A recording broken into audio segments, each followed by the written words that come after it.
In order to find the area of this irregular figure, I need to separate it into two separate figures. First, we have a square that has a base of 10 and a height of 10, so it has an area of 100 square centimeters.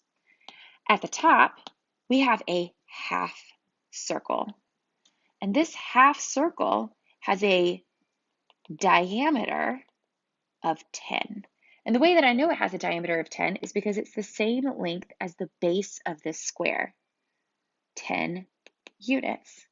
I draw my whole circle, which has an area of pi r squared. But then, since I only actually need half of the circle, I divide that formula by 2. So the area of my half circle would be 3.14 times my radius multiplied by my radius again, or r squared, divided by 2. I got 5 by finding the area just from the center to the outside, or the distance from the center to the outside. If the whole thing is 10, then halfway across must be 5.